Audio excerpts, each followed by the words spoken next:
사무엘상 16장 6절에서 13절까지의 말씀을 저와 여러분 한 절씩 교독하겠습니다.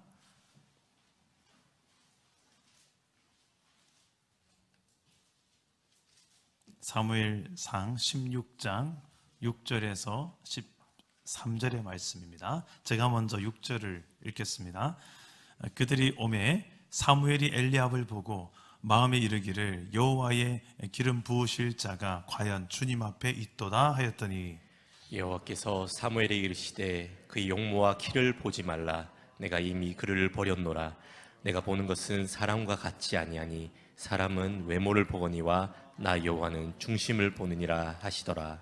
이새가 아비나답을 불러 사무엘 앞을 지나가게 하매 사무엘이 이르되 이도 여호와께서 택하지 아니하셨느니라 하니 이새가 산마로 지나게 하매 사무엘이 이르되 이도 여호와께서 택하지 아니하셨느니라 하니라.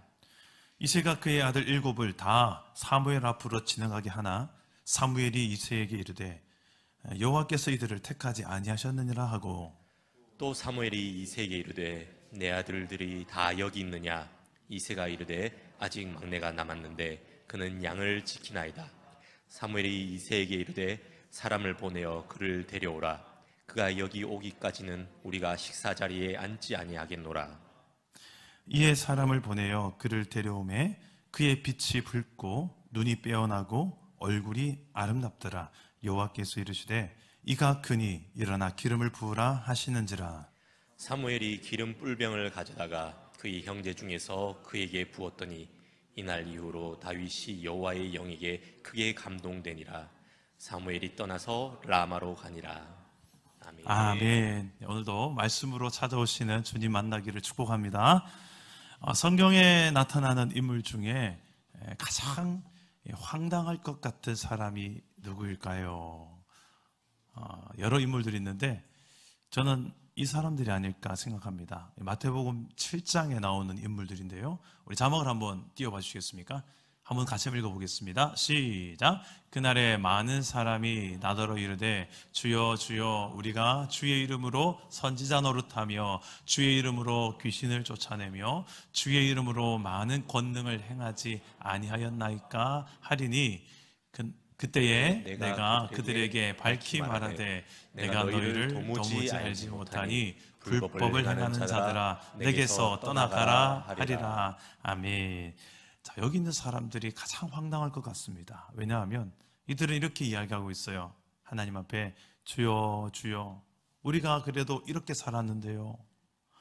우리가 이래봬도 선지자처럼 살았고 이래봬도 귀신도 쫓아냈고 이래봬도 많은 권능을 기적들도 행하지 않았습니까? 근데 예수님이 이 사람들에 대해서 뭐라고 답변합니까? 내가 너희를 도무지 모른다. 불법을 행하는 자들아 내게서 떠나가라 라고 이야기하는 거예요. 여러분 천국에 가면 3번 놀란다고 합니다. 첫 번째는 정말 천국 가면 있을 것 같은 사람이 없어서 놀라고 없을 줄 알았는데 안 올 줄 알았는데 하는 그 사람이 와서 있는 것 때문에 또 놀라고 그리고 가장 많이 놀라는 것은 내가 거기에 있다는 것에 놀란다고 합니다. 뭔가 내가 생각할 때는 정말 크고 거창한 일들을 하면 하나님께서 알아주시고 하나님께서 인정해 줄 줄 알았는데 주님이 볼 때는 내가 너를 도저히 알지 못한다. 불법을 행한 자들아 떠나가라. 이런 일이 벌어지면 얼마나 황당하겠습니까? 여러분 우리 마지막 날 주님 앞에 섰을 때 하나님께서 착하고 충성된 자들아 내가 너를 잘 아노라 이런 칭찬 듣는 저와 여러분 될 수 있기를 축복합니다. 우리 그런 의미에서 이렇게 한번 옆 사람과 인사해 봅시다. 천국에서도 꼭 만납시다. 한번 인사합시다. 예. 어떻게 하면 될까요? 어떤 신앙을 하나님께서 찾고 원하실까요? 마태복음 방금 읽었던 주여 주여 하는 자마다 이 말씀 바로 앞에 보면 21절에 이렇게 말씀합니다. 우리 화면을 보시고 우리 한번 읽어볼까요? 시작. 나더러 주여 주여 하는 자마다 다 천국에 들어갈 것이 아니요 다만 하늘에 계신 내 아버지의 뜻대로 행하는 자라야 들어가리라. 아멘. 신앙생활 이런 거예요. 아버지의 뜻을 알고 그 아는 뜻대로 행동에 옮길 줄 아는 자들, 이 믿음이 참된 믿음이다라고 예수님은 말씀해 줍니다. 우리는 주일학교 때 그냥 돈으로도 못 가요 하나님 나라, 믿음으로 가는 나라 하나님 나라. 그래서 우리 믿음으로 하나님 나라를 들어갑니다만, 문제는 이 믿음이 참된 믿음이냐 아니면 가짜 믿음이냐. 참된 믿음은 항상 이런 행동이 따르는데 열매가 맺히는데, 어떤 열매가 맺히는가? 하나님의 뜻이 내 삶 가운데서 열매 맺는 이런 행동이 내 삶에 또 열매 맺는 행동들이 일어난다는 거예요. 여러분의 삶은 어떻습니까? 정말 하나님께서 원하시고 찾으시는 그런 믿음의 삶을 지금 잘 살아가고 계신 것 같습니까? 어떻습니까? 그런 믿음의 열매들로 또 증거 삼을 만한 믿음의 열매들이 내 삶에 많이 맺히고 있습니까? 이게 하나님의 뜻인데 이 뜻이 내 삶에 이루어졌다. 그런 증거들이 이 한 주간에 뭐가 있습니까? 여러분 가정에서, 여러분 직장에서, 여러분 개인의 삶에서, 여러분이 하나님 살아계신 증거가 여러분 삶에서 어떻게 드러나고 있습니까? 하나님의 뜻을 여러분께서 알고 있습니까? 그리고 그 뜻을 알았다면 행동해서 실천했더니 하나님의 역사가 이루어진 이런 열매들이 있습니까? 우리는 죽고 나서 이제 천국을 경험한 사람이 아니라요, 예수를 믿는 그 순간부터 이미 하나님을 만날 수 있고요, 하나님 음성도 들을 수 있고요, 그 뜻을 따라 우리가 순종하며 행할 때에 놀라운 하나님의 기적 같은 역사들이 이 땅에서부터도 이루어지는 것을 경험하며 살아가는 존재들이라는 것을 믿을 수 있기를 주님의 이름으로 축복합니다. 여러분, 이게 예수님 오고 난 다음에 신약 시대에만 일어난 일이 아니라 성경을 보시면 구약 시대에도 하나님 원하시는 믿음의 사람이란 이렇게 사는 거야 라고 구약 시대에도 많이 드러나요. 근데 이 구약 시대에는 여러 인물들을 통해서 자세히 보면 하나님께서 원하시는 믿음의 삶이 어떤 것이 드러나는데, 여러 인물들이 있지만 가장 대표적인 인물 한 사람 뽑으란다면 저는 다윗을 꼽고 싶습니다. 왜냐하면 이 다윗은 우리가 살아가는 일상의 측면에서 배울 수 있는 믿음을 참 많이 제공해 주기 때문에 그렇습니다. 좋은 모델이 되는 거예요. 성경에 기록된 사람들 중에 하나님 마음에 맞는 사람, 이런 평가를 받은 유일한 사람입니다. 동시에 다윗도 연약한 사람이었습니다.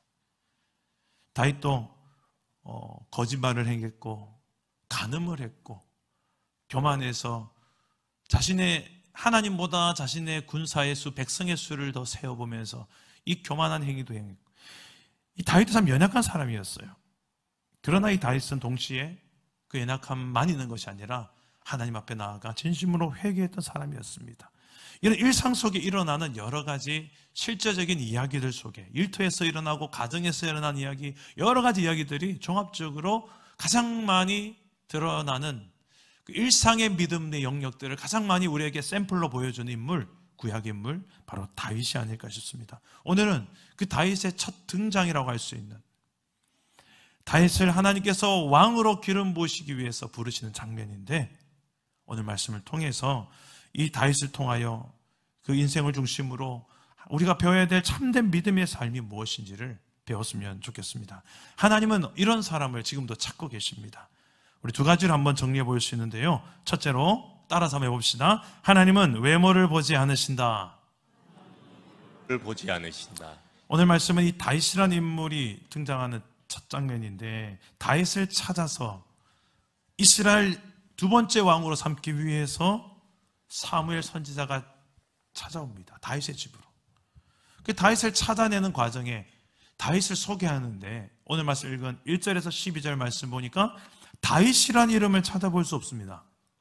다윗이라는 이름을 왜 찾아볼 수 없을까요? 그냥 이새의 아들 중에 한 명, 막내, 이런 표현을 쓰지 의도적으로 다윗의 이름을 공개하지 않습니다. 다윗이 이제 기름 부음을 받고 왕으로 세워지는 그 순간 뒤로부터 다윗의 이름이 등장해요. 왜 앞에 다윗의 이름을 쓰지 않았을까요?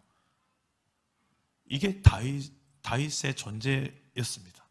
이 가정 안에서 이 다윗이라는 존재는 별로 존재감이 없었습니다. 그냥 하찮은 존재, 무시해도 되는 존재, 신경 쓰지 않아도 되는 존재, 그런 존재가 바로 이 다윗이었다는 것입니다.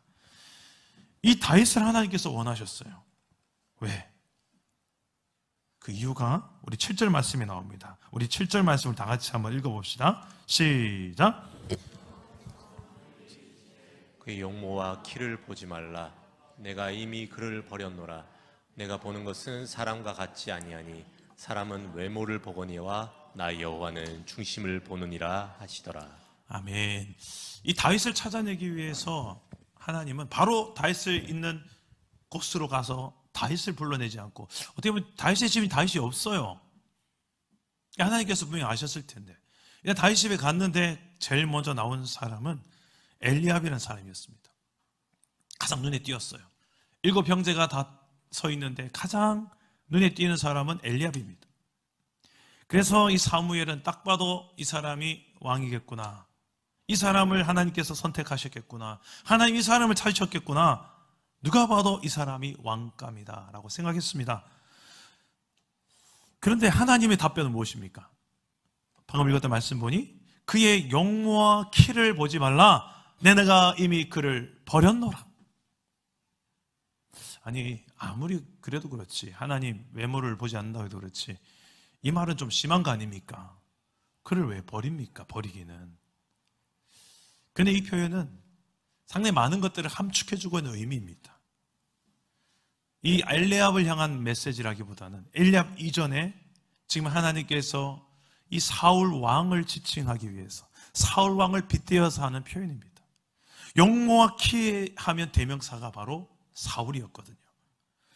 그 사울 왕을 하나님께서는 버리셨는데, 이미 사무엘상 오늘 바로 앞에 16장 1절에 이미 이런 표현을 하나님께서 먼저 하십니다. 우리 한번 1절, 16장 1절을 한번 여러분 한번 읽어보겠습니다. 시작. 여호와께서 사무엘에게 이르시되 내가 이미 사울을 버려 이스라엘 왕이 되지 못하게 하였거늘 내가 그를 위하여 언제까지 슬퍼하겠느냐. 네, 여기까지 읽겠습니다. 하나님이 사울을 처음 부르실 때 사울은 누구보다도 키가 크고 외모가, 비주얼이 너무 좋았습니다. 이스라엘에 이만한 사람이 없을 것이라는 평가를 받습니다. 그러나 이때 하나님은 사울을 외모로 보고 뽑지 않으셨습니다.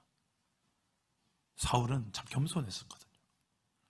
나같이 하찮고 연약한 지파 출신의, 그리고 그 가문의 가장 미약한 가문의 나를 내가 뭐라고 이스라엘의 왕이 되겠습니까? 제비뽑기를 해도 이제 자기가 뽑혔는데도 많은 짐작 속에 숨어서 나오지 않습니다. 자신이 없거든요. 내가 뭐라고 이스라엘 이끄는 왕이 됩니까? 스스로를 아주 작은 자로 여겼던 겸손한 사람이었어요. 이럴 때 하나님께서 그 사울을 부르셨습니다. 처음에는 참 좋은 출발이었습니다. 하나님의 영이 임하셔서 적군을 물리치기도 하고, 야, 정말 하나님께서 왕을 세우신 사람답다, 왕감이다. 그런데 이 사울이 점점 변질돼요. 변합니다. 뒤에 블레셋과의 전투가 또 일어나는데 사울은 다급한 나머지 본인이 해서는 안 될 짓을 합니다. 제사장이 할 수 있는 이 제사를, 예배를 본인이 대신, 다급한 상황이니까 그냥 제사를 치러버립니다. 뒤에 아말렉과의 전투에서도 또 한 번 실수를 합니다. 하나님은 모두 다 진멸하라고 진멸의 명령을 하셨건만 사울은 자신이 봤을 때는 진멸하기, 죽이긴 아까운 양과 소, 좋은 것들은 다 챙깁니다. 그리고 그 아각 왕도 죽이지 않습니다. 왜 죽이지 않았을까? 왜 데려왔을까? 너무 좋은 거니까, 본인이 보기엔 좋은 거니까. 그러나 하나님 보시기엔 좋은 것이 아니었습니다. 다 진멸해야 될 내용들이었습니다.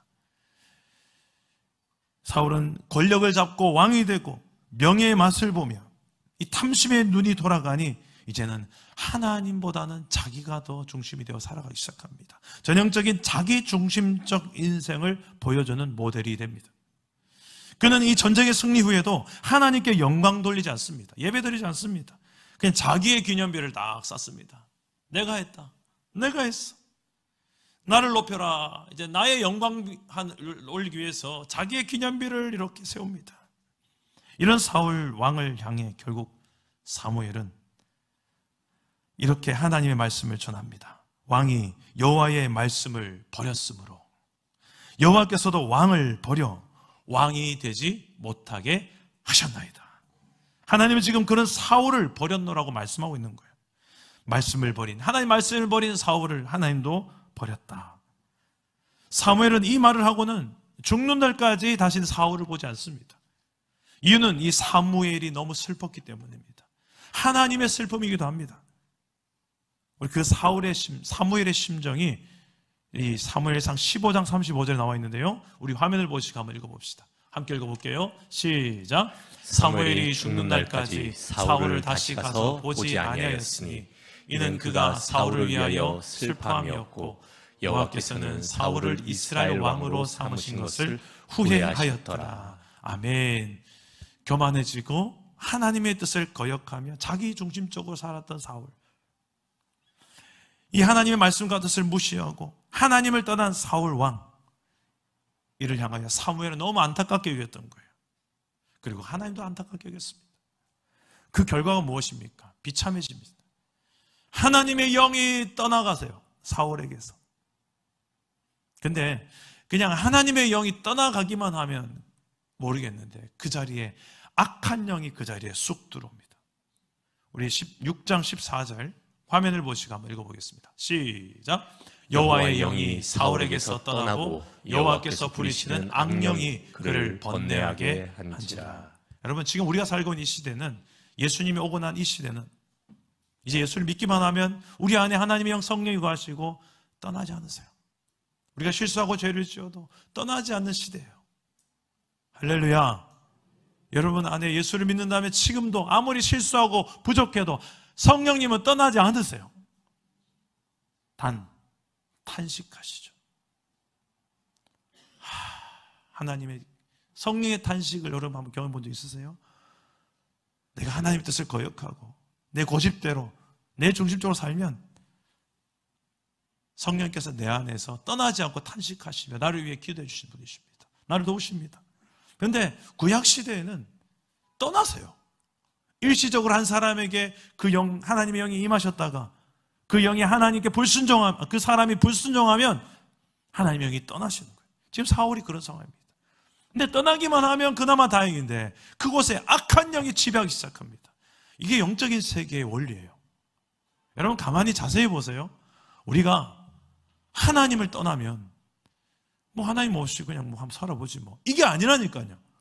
그 타임, 그 기회를 절대 놓치지 않는 악한 영이 옳거니 이제 왔다, 됐다, 내 마음대로 한번 판을 쳐보자, 넌 내 거다. 이제 마음껏 사단이 조종하는 삶을 그 사람과 그의 소중한 가족들, 친척들, 교회 공동체를 마구잡이로 흔들어 놓습니다. 지금 사울이 그런 상황이 되는 거예요. 다윗은 범죄한 뒤에 회개할 때 그가 이런 고백을 해요. 시편 51편 11절 말씀 보면 이렇게 기도합니다. 나를 주 앞에서 쫓아내지 마시며 주의 성령을 내게서 거두지 마소서. 다윗은 회개할 때 가장 두려웠던 게 이거예요. 성령이 내게서 떠나가는 거였어요. 하나님에게 떠나가는 거였어요. 봤거든요, 지가. 어떻게 돼요? 성령이 떠나면 어떻게 된다? 악령이 지배하는 삶을 사는 걸 봤거든요.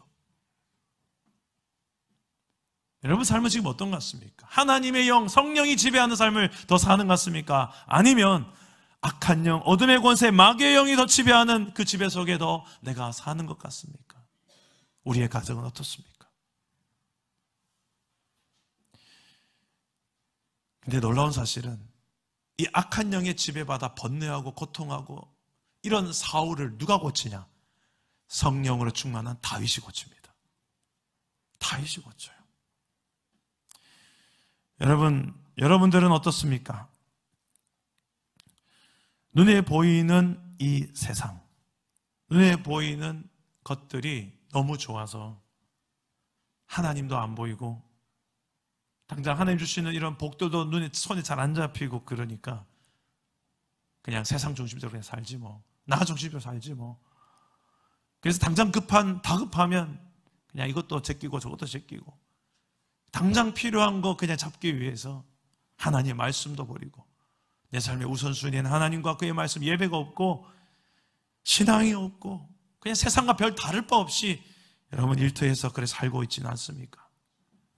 여러분 가정에서 그렇게 살고 있지 않습니까? 그 눈에 보이는 외적인 스펙만 더 쌓고 돈 모으고 집과 차를 신경 쓰면서 눈에 보이지 않는 하나님과 그의 말씀에는 관심이 없는, 하나님과 점점 더 멀어져만 가는 이런 사울의 길을 혹시 걷고 있지는 않습니까? 오늘 예배가 돌이킬 수 있는 기회가 되시길 축복합니다. 사울은 이렇게 버림을 받고 나서도 무려 15년이라는 세월 동안에 왕위에 그대로 하나님께 두십니다. 만약에 저 같았었으면 사울을 버린다는 표현과 함께 그냥 불로 소멸하든지 아니면 왕의 자리에서 숙청하든지 그럴 것 같아요. 그런데 하나님은 그러지 않습니다. 15년의 세월 동안 그대로 두십니다. 왜 그랬을까요?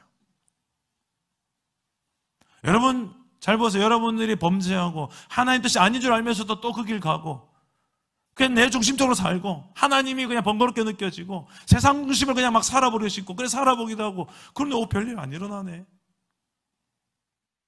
이게 좀 더 편하네. 이래도 되네. 그게 1년, 2년, 10년 살아도 괜찮네. 그냥 이래 살란다.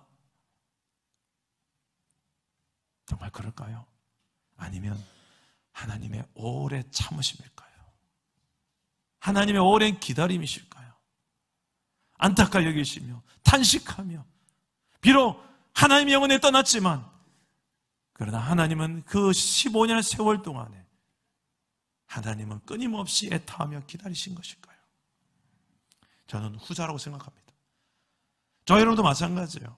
우리 안에서 오랜 세월 동안에 하나님을 근심케 하고 하나님 없는 삶을 살았던 우리의 삶이 있다면 오늘이 그 기회가 하나님께로 돌이키는 기회가 되시기를 주님의 이름으로 축복합니다. 하나님 원하시는 내 모습은 어떤 모습일까? 외모나 외적인 것들을 더 갖추며 살아가는 것, 여기에 나는 관심 없어요. 하나님은 오늘 말씀에 이렇게 한 가지를 더 말합니다. 하나님은 중심을 보신다. 따라서 봅시다. 하나님은 중심을 보신다. 하나님은 중심을 보신다. 우리 7절 말씀을 한 번 더 읽어보겠습니다. 7절입니다. 시작. 여호와께서 사무엘에게 이르시되 그의 용모와 키를 보지 말라.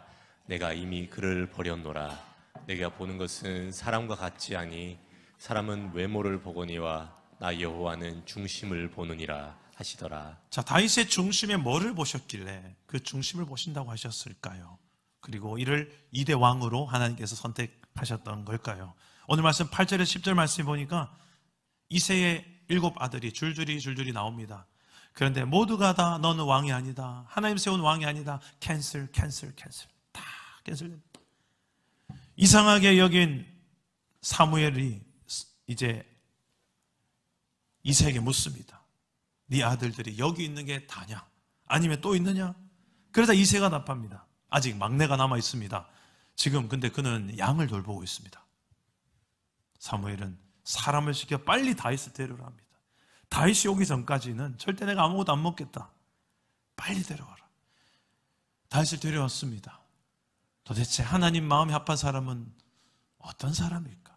그 중심이 하나님 마음에 싹 드는 그 사람은 누구일까? 우리 12절과 13절에 다윗을 이렇게 소개합니다. 우리 함께 읽어보겠습니다. 시작. 이에 사람을 보내어 그를 데려오매 그의 빛이 붉고 눈이 빼어나고 얼굴이 아름답더라.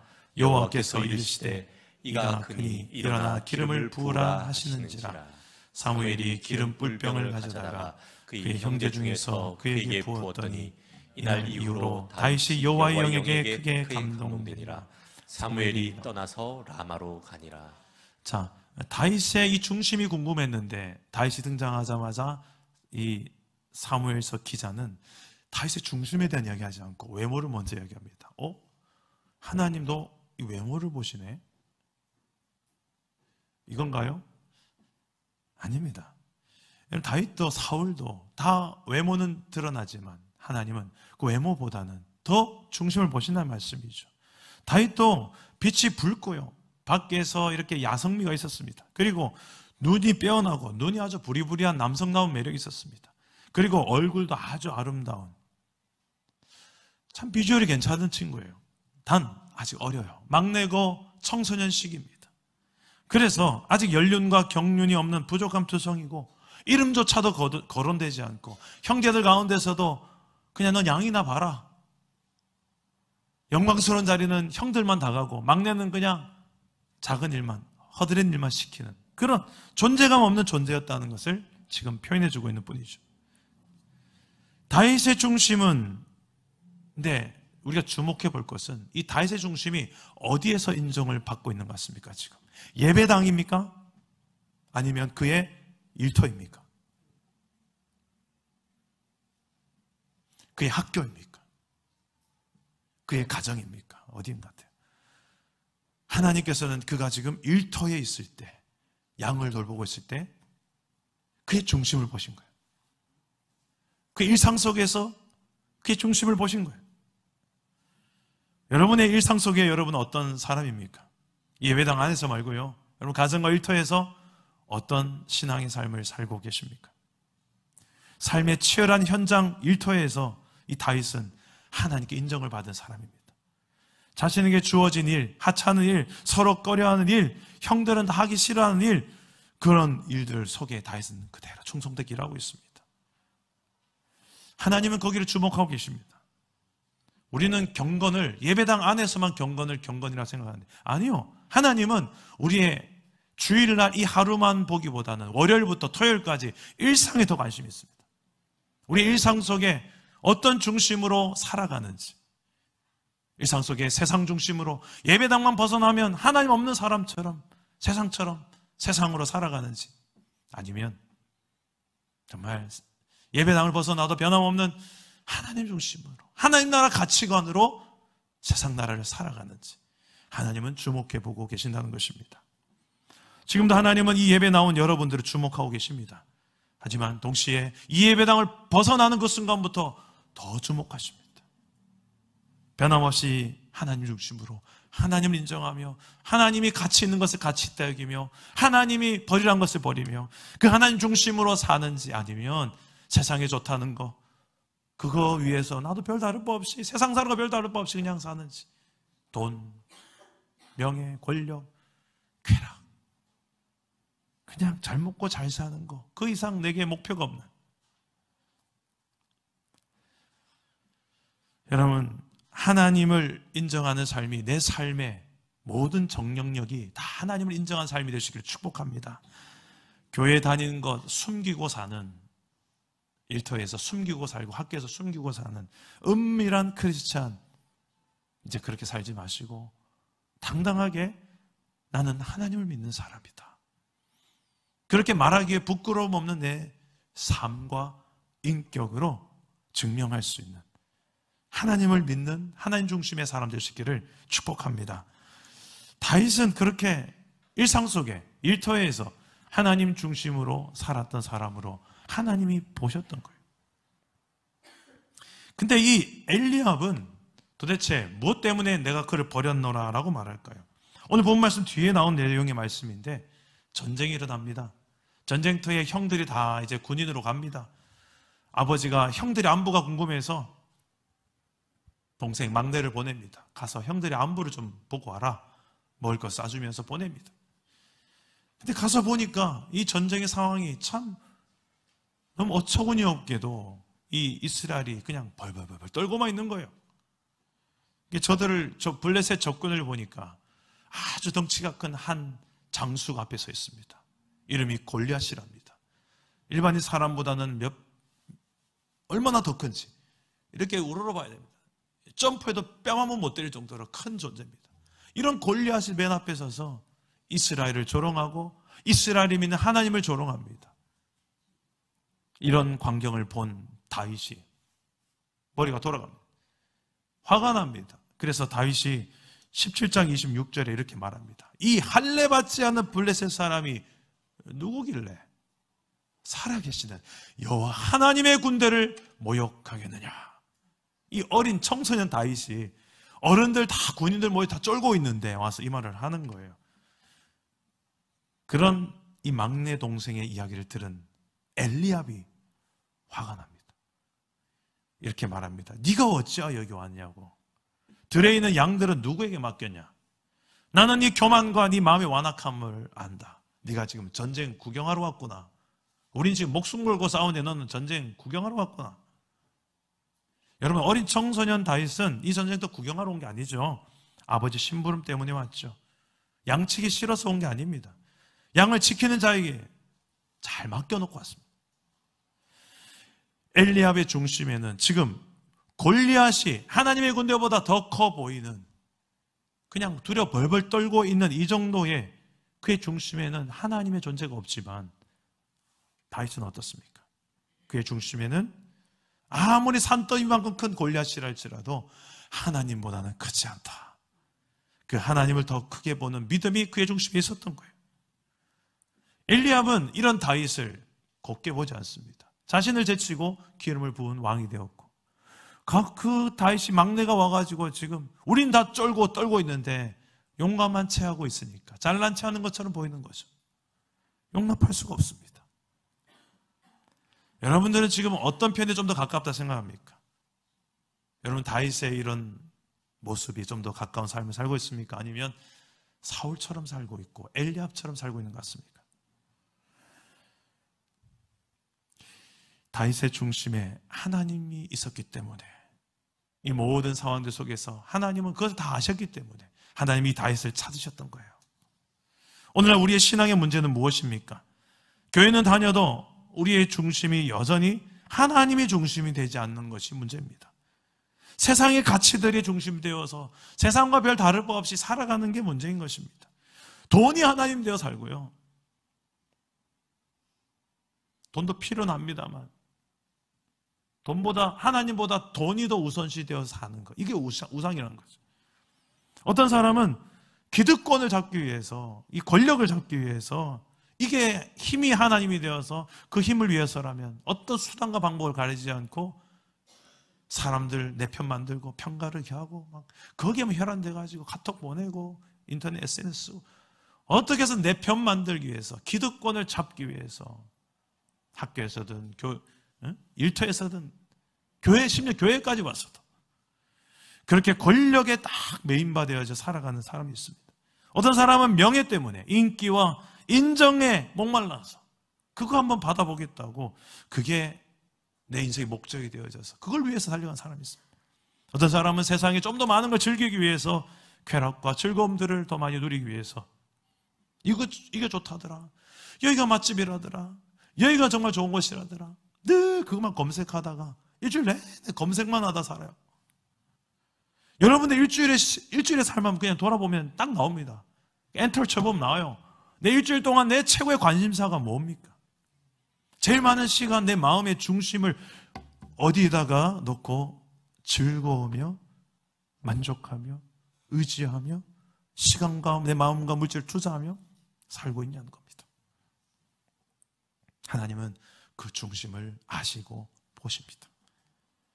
그 중심이 하나님이 딱 되어 있는 사람, 하나님으로 만족하고 하나님을 가장 즐거워하고 하나님을 가장 의지하며 사는 사람, 그 하나님 중심으로 사는 사람을 오늘도 예배자들 가운데서 찾고 계신 줄 저는 믿습니다. 다윗은 이 중심이 하나님 마음에 맞았던 사람으로 이스라엘의 왕으로 선택되었습니다. 하나님 왜 사람을 찾냐고요? 사람을 만들 때 하나님을 찬양하고 예배하며 하나님과 교제하기 위해 만들었습니다. 그리고 사람을 창조할 때 사람을 통해서 온 땅의 것들을 잘 다스리라고 대리 통치자로 세우기 위해서 사명을 주면서 사람을 창조했습니다. 그런데 예배하지 않고 하나님과 교제하지 않고 하나님과 무관하게 살아가고 예배가 무너진 삶을 살고, 또 사명이 뭐야? 하나님의 나라 위해서, 하나님 뜻을 위해서 사명 없이 살아가고 예배 없고 사명 없는 인생들, 그런 인생들을 하나님은, 이런 인생들은 그냥 불행한 인생들입니다. 아무리 인생에 허무한 것들을 위해서 그냥 순간순간 만족을 위해서 그냥 그것만 일시적인 만족을 위해서 달려가는 인생이죠. 하나님 없는 인생들을 향하여 하나님은 다시금 하나님 없이는 너희가 살 수 없는 존재라는 것을, 이 회복을 위해서 오늘도 그 하나님의 일에 동력할 사람을 찾고 계신 줄 믿으시기를 바랍니다.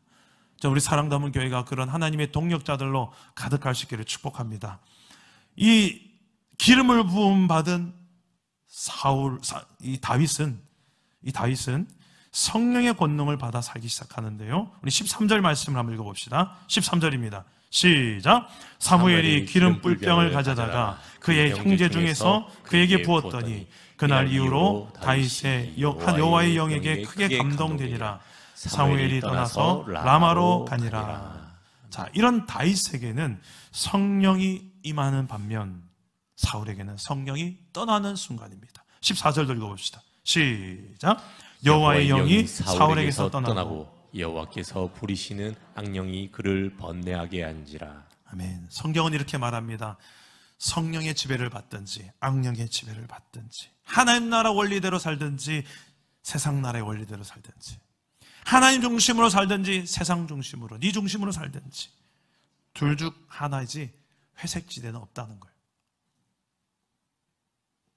저는 하나님도 좋고 세상도 좋은 걸요, 그냥 세상이 좋은 겁니다. 저는 하나님 중심일 때도 있고 그건 세상 중심일 때입니다. 여러분, 선택하십시오.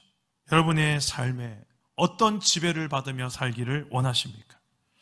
성령이 떠나고 악령의 지배를 받아 고통하는 삶을 사는 사울에게 다윗이 가서 수금을 연주합니다. 사울이 회복되는데요. 우리 23절 말씀 한번 읽어봅시다. 시작. 하나님께서 부리시는 악령이 사울에게 이를 때에 다윗이 수금을 들고 와서 손으로 탄즉 사울이 상쾌하여 낫고 악령이 그에게서 떠나더라. 저는 우리 찬양팀 반주자들에게 이건 도전합니다. 여러분이 반주할 때 벌써 아멘이 나오니 감사해요. 여러분이 심디를 연주하고 기타를 치고 드럼을 칠 때 어둠의 권세들이 떠나가는 역사가 일어나길 축복합니다. 악령에 지배받던, 솔직히 우리 다 얼마나 영향을 많이 받습니까? 세상에서 우리가 찌들렸다가 이 자리에 또 모이잖아요. 이 예배하는 순간조차도 내 머릿속에는 콩밭새가 있고 하나님 관심 없고 악령에 더 지배받는 상태잖아요. 그럴 때가 있잖아요. 근데 앞에 나와서 이 충만 가사를 찬양 다 하면 그냥 마음이 갑자기 하나님을 더 가까이 하고 싶고 회개하고 싶고 내 마음의 모든 회복되어야 될 것들이 막 회개가 되고. 이 다윗이 이런 예배자였어요. 예배 사역자였고요. 이런 예배 치유자들이 우리 공동체 안에 많이 일어나시기를 축복합니다. 가정 안에서도 가정 예배가, 여러분 우습게 보지 마세요. 여러분 가정 안에서 주 안에 있는 나에게 딴긋심이 있으랴 그 두려움이 변하여 내 노래 되었고 전날의 한숨 변하여 내 노래, 이런 찬양을 부르고 하나님을 인정하는 여러분 가정의 예배가 이루어지면요, 보세요, 악한 영이 떠나가잖아요.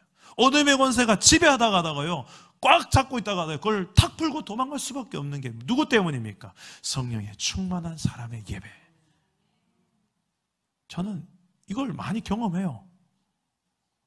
저희 가정에서. 그래서 제가 저희 집은 늘 조용하다가 제가 가면 시끄러워져요. 전 집에 가면 입이 가만히 안 있거든요. 노래를 부르든지 찬양을 부르든지 애들을 불러가지고 막 축복하고 껴안고 별의별 짓을 다 합니다. 제 아내도 좀 많이 저희가 막 끌어안는 편인데 애들 앞에 보라고, 내가 이렇게 아내를 사랑한다고 하는 이유가 있어요. 전 이게 다 예배라고 생각하기 때문에 미워하고 경계하고 막 담쌓고 그냥 침묵하고 어찌 하나 보자 하고 이런 모든 우리의 삶을 지배하는 어둠의 영역의 것들을 잘 분별해서 그 반대 행동을 하는 거예요. 제가 축복하고 격려하고 위로하고 용납하고 기도하고 찬양하고 말씀 나누고 하나님이 원하신, 하나님이 속한 것들을 의도적으로 하는 거예요.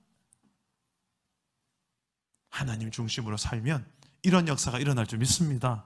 여러분 가정 안에 이런 역할을 해보세요. 성령에 충만하면 여러분 삶의 가정의 모든 악한 영이 지배하는 것들이 분별되고요, 그 반대쪽에 하나님 원하시는 것들을 선택하여 행동하게 되어지는 그런 역사가 우리의 삶에 가득하기를 축복합니다.